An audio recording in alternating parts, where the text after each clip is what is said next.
The NBA has had many specific rules and bans throughout league history. While some NBA bans make sense, many others have more curious and strange explanations as to why they have been forbidden. We have witnessed many bans such as clothing and specific shoes from being worn, but some are much more strange than others. Today on NBA Insider, I take a look at some of the most bizarre bans in NBA history. Welcome to NBA Insider.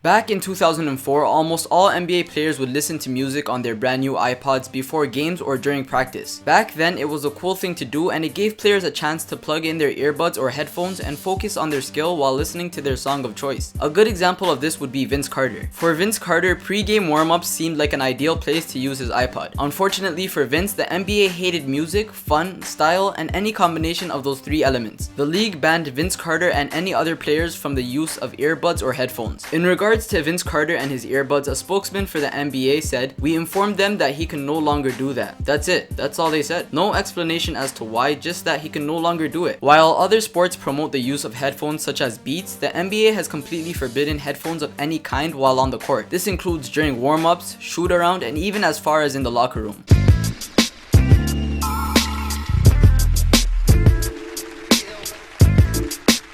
Way back when the Minnesota Timberwolves were actually a good team, as in good enough to be one game away from reaching the NBA Finals in 2004, Kevin Garnett was one of the league's most outstanding players. In 2003, many years after their appearance and exit from the first round of the playoffs in the late 1990s and early 2000s, the Wolves brought in veterans Sam Cassell and Latrell Sprewell. The Timberwolves cruised their way through the playoffs as the number one seed in the West before losing to the Lakers in the conference finals. However, Flip Saunders, the coach at the time, claimed that Sam Cassell actually injured himself while doing the Big Balls dance in Game 7 of the conference semifinals against the Kings. For those of you who don't know what the infamous Big Balls dance is, it's basically a dance in which a player would drop his hands to the private area while bouncing them up and down to imply the juggling of their private parts. In this situation, it's pretty clear as to why the NBA decided to ban the dance, although the dance itself is pretty creative if you ask me. Oh, and another thing, if any player is seen committing this dance during a game, whether for fun or to taunt another player, that player would be immediately fined roughly $15,000.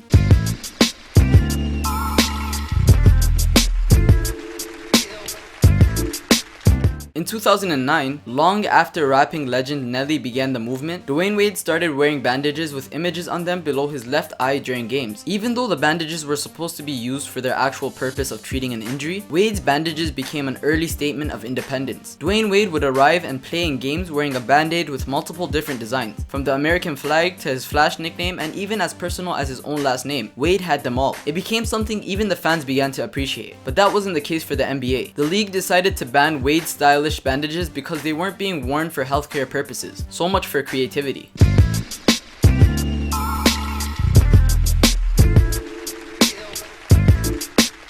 Back when NBA champion and two-time All-Star Caron Butler played for the Dallas Mavericks, one of the first things many people noticed is that the guard had loved to chew straws during games. And of course the NBA noticed this as well. So what did the NBA decide to do? You guessed it. In 2010, they banned Caron's straw chewing, apparently for the sake of his own well-being. The NBA told him to leave his straws at home and that they were serious. "It's against the rules," Mavericks owner Mark Cuban said at the time. "It's a safety issue, period." However, the strange habit was not new to Butler, who reportedly had chewed plastic straws at a rate of 12 per game for years before. In March 2009, during an interview with NBA.com, Butler even admitted that he started chewing straws in games as a teenager. He said, "It calmed me down. Then it became one of those things you keep doing." Unfortunately for the league, despite their attempt to stop him from chewing straws, Butler still continues the tradition at home. He doesn't think it's a dangerous habit. Butler had become so addicted to straw chewing that he would send his wife to stop at McDonald's and pick up roughly 60 straws every single day. His addiction had become so strong that whenever he would be given a straw, he could tell where it was from. When given a straw from a 7-Eleven store, he replied, "I don't do these. I don't do 7-Eleven straws or anything. McDonald's, Burger King, that's it. Not Wendy's, maybe Subway because their straw is thick, clear with a clear wrapping, but that's it. McDonald's, Burger King, and Cheesecake Factory's got the black straws. They're kind of thick. That's good quality straws." Good thing the NBA got rid of his tradition on the court. Kind of makes me think what other strange addictions NBA players may have.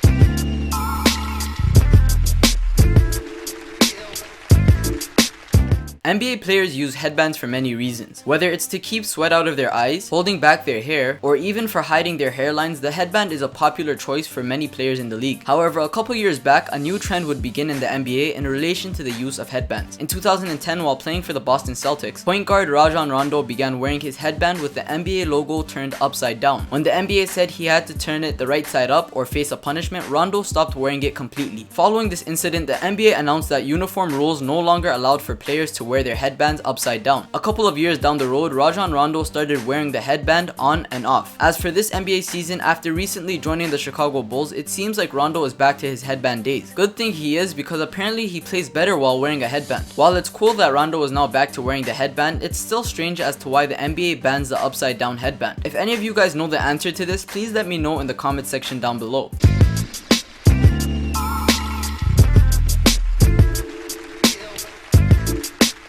During a game against the Oklahoma City Thunder in 2014, LeBron James received a broken nose while he was hit in the face by Serge Ibaka while going up for a dunk. While most NBA players such as Rip Hamilton would put a clear plastic cover over their injury for protection, James decided to wear a darker version with a different texture. In his first game with the new mask, LeBron scored a game-high 31 points along with 4 rebounds and 4 assists in 37 minutes. Many NBA fans joked that perhaps LeBron's mask was like Superman's cape. The Miami Heat even began selling t-shirts with LeBron James' face wearing the mask. While Kobe Bryant went for a similar dark cover when he had his own nose broken in 2012, the league was quick to step in when it came to LeBron. NBA spokesman Tim Frank said, "It is our understanding LeBron used a black mask because a clear one he was comfortable with wasn't ready." The NBA, however, did not see any reason to celebrate. The league demanded that James switch back to the typical clear mask before the team's next game.